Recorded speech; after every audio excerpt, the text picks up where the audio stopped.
हमारे साथ जुड़ रहे VLA Ambala ji, SEBI registered research analyst, stock market today. Ma'am good morning, स्वागत है आपका द बोनस में।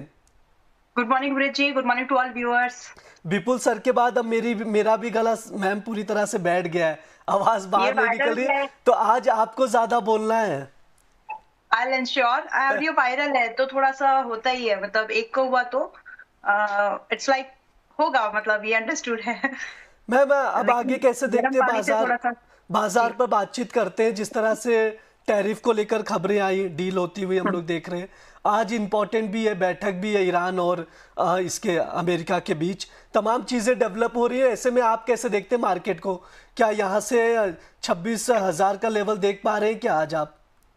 नो, आज नहीं देख पा रही हूँ। और मोस्ट लाइकली देखिए, जो ट्रेड पूरे मतलब अच्छे पॉजिटिव साइड होने के बाद जो ट्रेड पूरे महीने भर में हो रहा था 5% 6% का गेन, आप देखेंगे कि 24,650 के आसपास से सीधा गैप अप हुआ, तो वो जो ट्रेड की प्रोबेबिलिटी थी इट्स ऑलरेडी डन, वो हो चुका है। तो अगले, मतलब अगर मुझे देखना है कि 26,000 कितने दिन के ऊपर क्लोज होगा, मतलब क्लोज होगा भी कि नहीं होगा। मुझे लगता है ब्रिज जी, किसको टाइम लगने वाला है, आप ये समझ के चले कि अगले कुछ 5-6 सेशन, ट्रेडिंग सेशन एक रेंज बाउंड दायरे में ही होंगे। 26 के ऊपर क्लोजिंग मिलना थोड़ा सा एक डिफिकल्ट बात होने वाली है, लेकिन होगी। राइट। तो रही बात की जितने भी डेवलपमेंट्स हो रहे हैं मार्केट में, ट्रेड डील हो गई, उसका हमने पॉजिटिव एस्पेक्ट देखा कि मार्केट गैप अप हो गई, उसके बाद नीचे आ गई। बट इसका फ्लिप साइड भी हमको जरूर स्टडी करना है कि अभी भी ट्रेड हटा नहीं है, वो टैरिफ जो लगा है हमारे ऊपर वो हटा नहीं है। That we really need to see कि हमारे जो बिजनेसेस के मार्जिन हैं वो अभी भी श्रिंक होंगे, अभी भी थोड़े से परेशान योग कम होते हुए दिखेंगे। और वो चीज जो है निफ्टी आईएनसी, यानी पूरे जो हमारे स्टॉक लिस्ट है निफ्टी में, उसमें दिखेगा वो धीरे धीरे बहुत सर। एक थोड़ा सा असर अगर ये ट्रेड डील होती है, तो अगर हम वेनेजुएला ऑयल खरीदते हैं और अगर वो सस्ता मिला, मैं फिर से इस बात को बोल रही हूँ कि अगर वो रशिया की अपेक्षा में सस्ता मिला तो ही हमारे लिए ये फायदे का सौदा बनेगा। अगर सस्ता नहीं मिला तो जो हमारी फिक्स्ड कॉस्ट ऑफ मैन्युफैक्चरिंग बोलिए या फिर फिक्स्ड कॉस्ट ऑफ लॉजिस्टिक्स बोलिए, वो इंक्रीज होंगी। तो बहुत देखने वाली बात है, थिन मार्जिन पर काम होगा आने वाले कुछ 2 क्वार्टर्स की बात करें तो। रही बात मार्केट 26,000 के ऊपर, आज नहीं होने वाला है, 3-4 दिन तो कम से कम लगेंगे। ट्रेड स्ट्रेटेजी ये है कि जितना हो सके आपको 25,300 के आसपास आज, कल, मंडे अगर निफ्टी मिले तो 25,300 के आसपास खरीदने की कोशिश करिए। एंड फ्रॉम देयर आप एक लॉन्ग ट्रेड यानी अपसाइड के ट्रेड को प्लान कर सकते हैं, जहां से आपको 25,800 से 26,100 के भाव दिख जाएंगे। बट हम ये बात कर रहे हैं पूरे फरवरी तक की, तो जब भी मिले आपको 25,300 के आसपास तभी खरीदना है। अभी बिल्कुल it's a no trade day today, आज कोई ट्रेड नहीं है डायरेक्शनल। और रही बात स्टॉप लॉस, तो अगर आपका 25,300 के आसपास आपका प्राइस ट्रिगर्ड होता है 1-2 दिन में जब भी, तो आपका स्टॉप लॉस जो है क्लोजिंग बेस पर 25,000 के नीचे लगा लीजिएगा। ठीक है, ये सजेशन है, उसके अकॉर्डिंग आप लोग देखकर चल सकते हैं। मैं आईटी को लेकर काफ़ी ज़्यादा प्रेशर हम लोग देख रहे हैं जब से एआई की खबरें आई निकल कर, यस। क्योंकि मोस्टली जितने भी आईटी सेक्टर से जुड़ी हुई कंपनियां हैं एप्लीकेशन के थ्रू ही वर्क करती हैं, सर्विसेज देती हैं। तो यस। कैसे देखते, क्योंकि अभी मैं पढ़ भी रहा हूँ जैसे जेफरीज हो गया या तमाम जो ब्रोकरेज हाउसेस है, उन लोग भी बड़ी चेतावनी दे रहे हैं कि बिजनेसेस को सीधे चुनौती मिल सकती है एआई से और तमाम चीज़ों से। कई लोगों की जॉब्स जा सकते हैं, जिसकी वजह से हम लोग पूरे आईटी सेक्टर पर प्रेशर देख रहे हैं, चाहे इन्फोसिस हो, एचसीएल टेक हो। आपकी क्या राय है, क्या ये प्रेशर और बनता हुआ नजर आएगा, आगे और प्रेशर देखने को मिल सकता है, और किन स्टॉक्स पर ज्यादा प्रेशर देखने को मिलेगा? ओके, तो this is the time where you should be focused on roti kapda makaan. तो जो फंडामेंटल वाले स्टॉक्स है ना, जिनके बिना, जिनको एआई बहुत इजीली रिप्लेस नहीं कर सकता, वहां पर अपनी पूंजी को लगाने की कोशिश करिए। आई नो कि बहुत मल्टीफोल्ड रिटर्न तो नहीं मिलेंगे, लेकिन आपको एक स्टेबल रिटर्न मिल सकता है। ये बात मैंने बहुत सिंसेरिटी के साथ में बोली है। देखना है तो एग्री स्टॉक्स को देखो एज ऑफ नाउ, या फिर कैपेक्स, जहां पर जो सीमेंट इंडस्ट्री के स्टॉक्स है, स्टील इंडस्ट्री के स्टॉक्स है, आप उनको देखिए फिलहाल के लिए, क्योंकि आईटी में थोड़ा प्रेशर रहेगा। और इसका सीधा सा असर, जो आपने ये पूछा है कि कहां तक खिंच सकता है ये स्ट्रेस जो मार्केट में आया है, देखिए सीधा आप ये समझे कि जो कंपनीज उतनी डीप पॉकेट्स नहीं है, मैं रिपीट कर रही हूँ, जो कंपनीज उतने बड़े फंड्स नहीं है, रिपीट पॉकेट्स नहीं है कि इस पूरे ट्रांजेक्शन को बहुत जल्दी एब्जॉर्ब कर सके, एडेप्टेबिलिटी जल्दी से ला सके, उनके लिए खतरा है। तो हर छोटी कंपनी, मुझे बोलना चाहिए, जो स्मॉल कैप कंपनीज हैं, उनके लिए ज्यादा खतरे की बात है ये, रादर, क्योंकि वही ऐसी कंपनीज है, स्मॉल कैप कंपनीज, जो कि बड़े बड़े लार्ज हाउसेस, आईटी हाउस को, जो ये मिड सेगमेंट की जो जॉब्स होती है ना, वो प्रोवाइड करती हैं। तो यहाँ पर एक कंसर्न तो रहेगा, जिसमें क्या कैप जेमिनी जैसी या एक्सेंचर जैसी कुछ कंपनीज को आप ले सकते हैं। अगर आप इंडिया की बात करें तो हैप्पीएस्ट माइंड, LTIM, इन जैसी कंपनीज को थोड़ा सा क्लोजली वॉच करिए। हालांकि बहुत गिर चुकी हैं, लेकिन हैप्पीएस्ट माइंड जैसी कंपनीज पर असर थोड़ा ज्यादा दिख सकता है। अब निफ्टी आईटी इंडेक्स अभी आ गया 36,350 के क्लोज टू आया है। मैं स्ट्रिक्टली मना कर रही हूँ, डोंट बाय एनीथिंग नाउ। जितना नजदीक हो सके यहाँ से 20% और करेक्ट होना चाहिए। Nifty IT index should be corrected near to 15 to 20% more from the current price. उसके बाद ही आपको कुछ बाइंग के बारे में सोचना है, और आप रिव्यू जरूर करवा लीजिएगा बाई करने से पहले। दूसरा, एक लार्ज कैप, जी जी प्लीज प्लीज कंटिन्यू। ठीक है, तो लार्ज कैप स्टॉक ऐसे में बड़ा, जैसे कि मैंने बोला कि जो डीप पॉकेट्स वाली कंपनीज है उन पर थोड़ा बहुत फोकस रख सकते हैं, लेकिन not at the current price. For example Infosys, TCS buy करने हैं, बट अभी नहीं।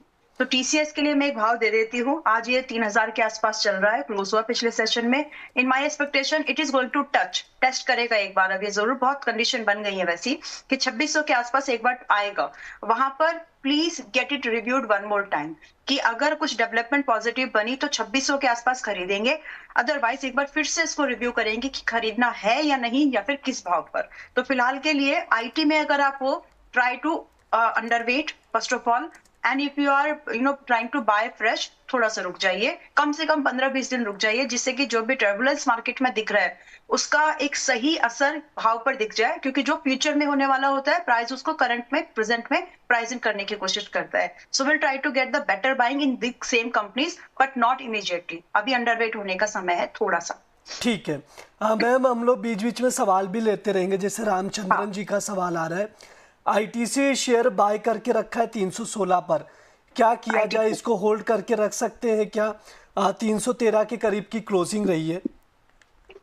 आईटीसी कर सकते हैं, रोटी कपड़ा मकान बोला ना अभी तो तो बहुत ही मतलब सिचुएशन मैंने देखी है, समझी, उसी के हिसाब से ये 2-3 शब्द, मतलब बेस आ जाना है अभी हमको वापस। तो फिलहाल के लिए 316 के आपके पाएंगे, होल्ड करिए। थोड़ा बहुत एडिशन आपको लगेगा कि आपको जरूरत पड़े, एक बार आपको चांसेस बन सकते हैं, मैं ये नहीं बोल रही कि आएगा ही, बट अगर आ जाए तो खरीद लेना। क्लोज टू 300, 313 पर है अभी। बोथ द केसेस ऐड करें और या नहीं भी करें, 285 रुपए का closing base stop loss maintain करिए, और यहाँ से पहला टारगेट आप 340 और लगभग 375 का एक्सपेक्ट कर सकते हैं, और ये पॉसिबल टारगेट्स हैं। मैम चंद्रशेखर जी पूछ रहे हैं, उन्होंने भी आईटीसी होटल ही बाय करके रखा है 225 पर, अच्छे खासे प्रॉफिट में, क्या करना चाहिए? प्रॉफिट बुक करें या बने रहे? नहीं, बने रहे। ठीक है, कुछ नतीजों की ओर रुख कर लेते हैं। बहुत सारे रिजल्ट्स भी आए, उस पर भी बातचीत कर लेते हैं, क्या कुछ इम्पैक्ट है। सबसे पहले फोर्स मोटर्स के नतीजे देख लेते हैं। अच्छी खासी प्रॉफिट, 115% का नेट प्रॉफिट हम लोग देख रहे हैं। रेवेन्यू देखा जाए तो लगभग 13% है, अपसाइड है। एबिटा देखा जाए तो 61% बढ़ा हुआ है। कैसे देखते हैं मैम इसके फोर्स मोटर्स को अब आप नतीजों के बाद? फोर्स मोटर का जो मार्केट सेगमेंट है कमर्शियल व्हीकल में ज्यादा है, ये इसलिए बताना जरूरी है ताकि लोगों को ये समझ में आए कि ईयू के साथ अगर हमारी ट्रेड डील हो रही है तो पीवी, पर्सनल व्हीकल सेगमेंट को लेकर के मेजोरिटी में हो रही है, अभी कमर्शियल व्हीकल को लेकर कुछ हुआ नहीं है खास। तो सेइंग दिस, आज की डेट में अगर आप फोर्स मोटर्स में एंट्री बना रहे हैं तो आपका रिस्क डिफाइंड होना ही चाहिए, एंड आपका टारगेट भी अगर मिले तो आपको, मैंने अगर वर्ड यूज किया है, सो अगर मिले तो आपको उसकी रेस्पेक्ट कर लेनी है। नाउ व्हेन टू बाय, 2070 के आसपास में है। आप इसको एक रेंज के तौर पर समझें कि मुझे ये 19,000 से लेकर के 20,000 की रेंज में, यानी इस 1000 पॉइंट्स की रेंज में it's a buy call, it's buy कर सकते हैं इसको, जहां हम अपना स्टॉप लॉस सिर्फ 17,600 पर मेंटेन करेंगे, और यहाँ से जो हमको टारगेट ब्रिज मिल सकते हैं वो 21,600 से लेकर के क्लोज टू 600, 21,500 भी कर सकते हैं आप उसको एक राउंड फिगर, 21,500 से लेकर के आप लगभग 23,500 का एक भाव सेकंड टारगेट के तौर पर देख सकते हैं। बट यहाँ पर क्योंकि ये स्टॉक काफी चल चुका है। यस, प्राइस बता रहा है कि यहाँ पर एक ब्रेकआउट हो सकता है, ओवरबॉट भी नहीं है, ओवरसोल्ड भी नहीं है, मीडियोकर बाइंग हमको मिल रही है, डेटा अच्छा है। तो थोड़ा बहुत अगर सस्ता मिल जाए आपको प्राइस पर तो लेने की कोशिश करिएगा। एक और इम्पोर्टेंट चीज यहाँ पर ये है कि इतने अच्छे रिजल्ट के बावजूद भी द गुड थिंग इज कि ये कंपनी अपने सेक्टर से आज भी आधे 1/3, मतलब सेक्टर 1/3 नहीं, 2/3 की वैल्यूएशन पर है। दैट मीन्स सेक्टर 33 के मल्टीपल्स पर आया है और ये 24 के मल्टीपल्स पर ही है। सो वेरी परफेक्ट कॉम्बिनेशन, जहां पर आप एक इन्वेस्टमेंट के लिए अपॉर्चुनिटी जरूर ढूंढ सकते हैं, जहां पे प्रॉफिट है, सस्ता है, प्राइस एक्शन ठीक है और अपसाइड की मूवमेंट आपको दिख सकती है। मैम यहाँ पर सवाल आ रहा है सुखलाल जी का, हाँ जी। पीएफसी को लेकर, पावर फाइनेंस कॉरपोरेशन को लेकर पूछ रहे हैं, क्या ये बाय किया जा सकता है इस लेवल पर या अभी वेट करें? प्रीवियस सेशन में देखें तो 5.5% के अराउंड चढ़ा है ये, 413-14 के करीब की क्लोजिंग रही है। क्या कुछ सजेशन रहेगा मैम आपकी ओर से? पीएफसी के लिए डिस्क्लोजर, सबसे पहले पीएफसी मेंबर्स को दोबारा रिकमेंडेशन दी गई है 1 फरवरी को, मतलब जो हमारी पेड कम्युनिटी मेंबर्स है इक्विटी चैनल, उसमें 385 के पास में इसको 385 390 पर बाइंग दिया गया है। 430 is my very first target and 480 से 530 के टारगेट्स मैं एक्सपेक्ट कर रही हूँ। ये स्विंग ट्रेड था मेरे लिए, 1 फरवरी को दिया गया है। तो क्योंकि अभी टारगेट हिट नहीं हुआ है तो ये हमारे लिए स्टिल एक ओपन कॉल है। सो मेरे लिए, मैंने ये इसलिए भी बता दिया आपको कि मैं यहाँ पर एक पॉजिटिव आउटलुक लेकर के चल रही हूँ, स्पेसिफिकली एनर्जी सेगमेंट में। तो उस पर रोटी कपड़ा मकान तो तो घर में जो चीजें लग सकती हैं मोस्टली, उस पर आपको जो बेस नीड्स है उस पर फोकस करिए। तो energy is something one of them. तो आप फिलहाल के लिए उस पर फोकस रह सकते हैं। आपका सवाल ये है कि अभी खरीदे कि नहीं, थोड़ा सा, क्योंकि पहला टारगेट मैं यहाँ पर 430 ही देख पा रही हूँ। और अगर मैं स्विंग ट्रेड की बात करूँ तो 430 तो हिट हो जाएगा मोस्टली 2-4 दिन के अंदर में। बट जी एंट्री आपकी अभी ऊपर की महंगी है। तो अगर आप बाय करना भी चाहते हो, मेरा सजेशन आपको ये है कि आप थोड़ा एक्सपोजर जो है कम कर लीजिएगा इस बार, लेकिन बाय लायक स्टॉक है।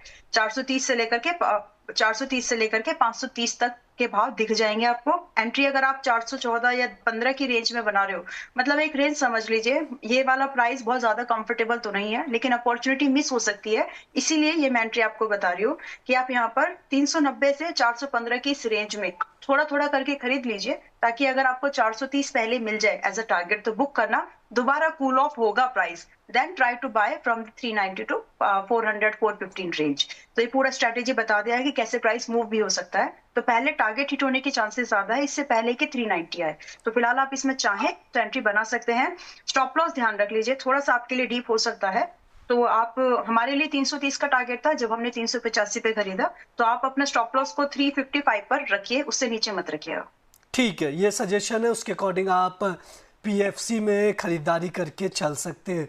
मैम अगला नतीजे की बातचीत की जाए तो अपोलो टायर्स की बातचीत कर लेते हैं। नेट प्रॉफिट 39% बढ़ चुका है, रेवेन्यू देखा जाए 11% अपसाइड है, बीटा 25% अपसाइड है। अपोलो टायर्स को लेकर मैम आपकी क्या राय है? 514 के करीब की क्लोजिंग है ये, कैसे देखते हैं इसको आप? क्या यहाँ पर भी बाइंग की जा सकती नतीजों के बाद, क्योंकि पिछले 6 महीने में देखा जाए तो 16% से ज़्यादा बढ़ चुका है अपोलो टायर्स। यस, बढ़ तो चुका है, लेकिन अगर आप एक इन्वेस्टमेंट, सबसे पहला सिंपल एक बात समझ लीजिए कि it is not any more a kind of a trading stock. ये ट्रेडिंग रिकमेंडेशन नहीं है। अब जो मैं आगे बोलने वाली हूँ वो ट्रेडिंग के रिकमेंडेशन के तौर पर नहीं, जैसे कि अभी हमने पिछले स्टॉक में बात की थी, वो एक ट्रेडिंग रिकमेंडेशन और mid term short term investment idea था। Apollo Tyres is going to be an investment idea. इसमें आप 3-4 महीने में टारगेट हिट जरूर हो सकता है, बट एक्सपेक्टेशन मत रखिएगा। सो आप इसको 512 के आसपास, मैं डिस्क्लोजर देना चाहती हूँ। जी यस, लेकिन 19 दिसंबर को 19 दिसंबर को इसमें एक बाइंग रिकमेंडेशन आई थी 500 के पास में। तो अभी उसी रेंज पर है। मैं दोबारा, स्टॉप लॉस हिट हो गया वहां पर मेरा 480 का, मैं दोबारा इसमें बाइंग रिकमेंडेशन अपने मेंबर्स को भी शेयर करने जा रही हूँ। So Apollo tyre is an investment idea, जहां पर मिड टर्म से लॉन्ग टर्म के प्रोस्पेक्ट से आप इसमें एक बाइंग जरूर ढूंढ सकते हैं। 510 500 के आसपास, एज क्लोज टू 500, तो आप 510 उसको कंसिडर कर सकते हैं। तो जितना आपको यहाँ पर एक पहला टारगेट, फ्रेश बाइंग अगर आप आज ले रहे हैं क्लोज टू 510 या फिर 500 रेंज, तो आपके लिए पहला टारगेट मेरी नजर में यहाँ पर 560 रुपए का होना चाहिए, विच इज क्लोज टू 10% या 12% का गेन बनता है एंट्री वेरिएशन के बेस पर। रही बात दूसरा टारगेट, तो आप इसको 600 रुपए तक के लिए भी होल्ड कर सकते हैं, यानी अच्छी खासी अपसाइड की मूवमेंट हमको यहाँ पर दिख जाएगी। स्टॉप लॉस जो मेंटेन करना है ब्रिज जी, हम यहाँ पर स्टॉप लॉस 460 का मेंटेन करके चलेंगे इस बार। थोड़ा सा सिग्निफिकेंट स्टॉप लॉस लेंगे ताकि ये मूवमेंट में हम रह सकें और स्टॉप लॉस हिट ना हो। तो एंट्री बना सकते हैं एज क्लोज टू 510, टारगेट है 570, as close to 570। Closing base पर आप समझ लीजिए 560 570 की रेंज में जब भी क्लोज हो वो आपके लिए फर्स्ट टारगेट है। दूसरा टारगेट 600 का है, स्टॉप लॉस है 460 का। मैम आप पावर सेक्टर का जिक्र भी कर रहे थे तो मैं टाटा पावर पर आपसे राय लूंगा। हाँ जी। 371 के करीब की क्लोजिंग है, नतीजे भी आए हैं, नतीजे तो बहुत खास नहीं रहे, ठीक ठीक ही रहा है। कैसे देखते हैं टाटा पावर को आप? ओके, ठीक जी। है। टाटा पावर 371 पर है, लेना चाहिए अभी भी। बॉटम बाइंग अपॉर्चुनिटी है, बहुत लेट तो है, लेकिन मतलब लेट में उस हिसाब से बोल रहे हैं जहां पर हम लोग ज्यादातर एक टर्न अराउंड स्टॉक्स को लेने की कोशिश करते हैं, उस प्रोस्पेक्ट से लेट तो है, लेकिन पूरा लेट नहीं हुआ। तो अगर आप टाटा पावर में एंट्री बनाना चाह रहे हो, थिंक ऑफ इट, अच्छी खासी अपॉर्चुनिटी आपको यहाँ पर मिल सकती है। और 4 फरवरी यानी कल मैं अपने मेंबर्स को इसमें एक बाइंग कॉल दे चुकी हूँ क्लोज टू 370, और आज भी आपको उसी रेंज के पास में मिलेगा। सो रही बात यहाँ से टारगेट, आराम से 405 यानी 405 का फ्रेश बाइंग पे अगर आप ले रहे हैं तो 405 का आपका पहला टारगेट और 450 रुपए का आपका सेकंड टारगेट आपको मिल सकता है। ये छोटे टारगेट्स हैं, हो सकता है कि आपको 2 से 3 महीने के अंदर भी मिल जाए। इसके बाद मेरा सजेशन, सिंसियर सजेशन ये होगा कि आप इसको ट्रेलिंग कर लीजिए फर्स्ट टारगेट पर, ताकि आपका प्रॉफिट भी एक मिनिमम जो है सिक्योर रहे पूरे साल भर के प्रोडक्ट व्यू से। और आपको जो एक्सटेंडेड टारगेट्स हैं, लगभग इसमें आप मान के चले कि आपको 500 तक का एक व्यू मिल सकता है, तो उसको अगर आप चेज करना चाहते हैं तो ट्रेलिंग कर लीजिएगा। स्टॉप लॉस यहाँ पर आज खरीदने वालों के लिए जो स्टॉप लॉस है, in my opinion stop loss should not be below 310। 310 के नीचे स्टॉप लॉस मेंटेन करने, 310 नहीं क्योंकि आपकी बाइंग ऊपर हो रही है अभी, तो 330 के नीचे स्टॉप लॉस मेंटेन करने की जरूरत नहीं है।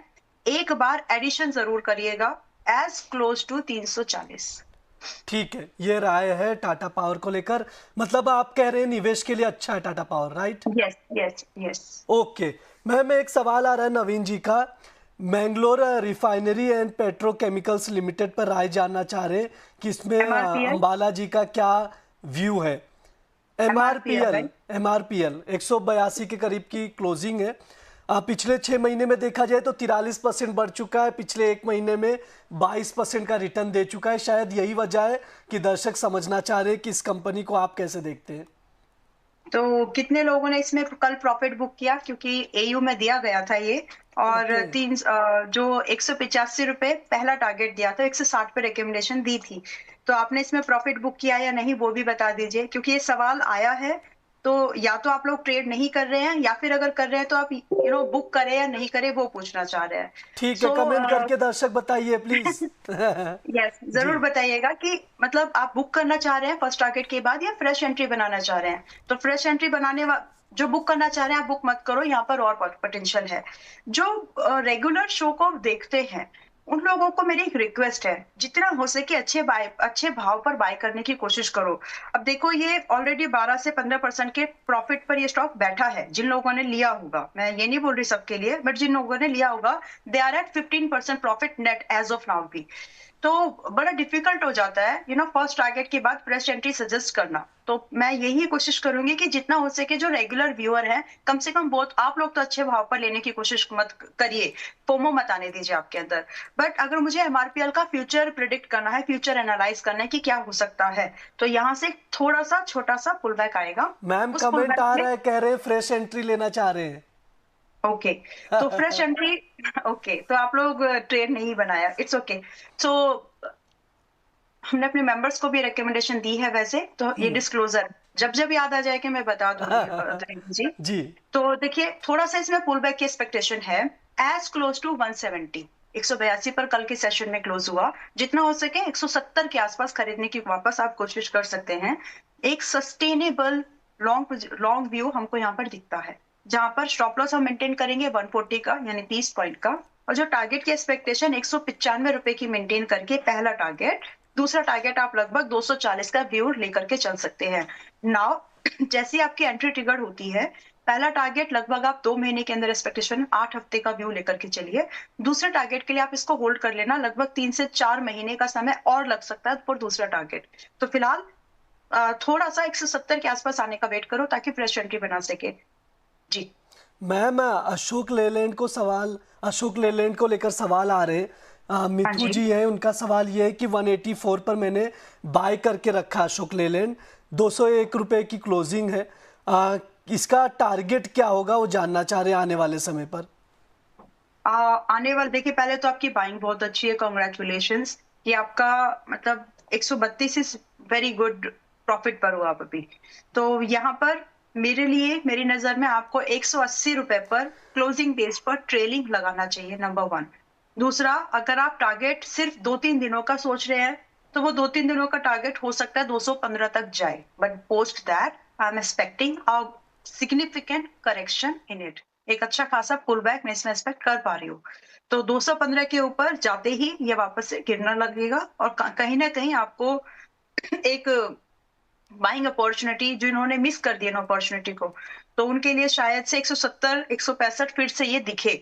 तो आप क्योंकि ऑलरेडी प्रॉफिट पे हैं, तो 215 का आप वेट कर सकते हैं। अगर आपका व्यू कुछ हफ्तों का ही है मैक्स, तो आप 180 का ट्रेलिंग लगाइए और 215 का वेट कर लीजिए। बट अगर आप एक इन्वेस्टर हैं, क्योंकि आपकी बाइंग को देख के मुझे लग तो रहा है कि आपको एक मोमेंटम ट्रेड मिल गया है, so much not be an investor, trading कर रहे हैं शायद आप।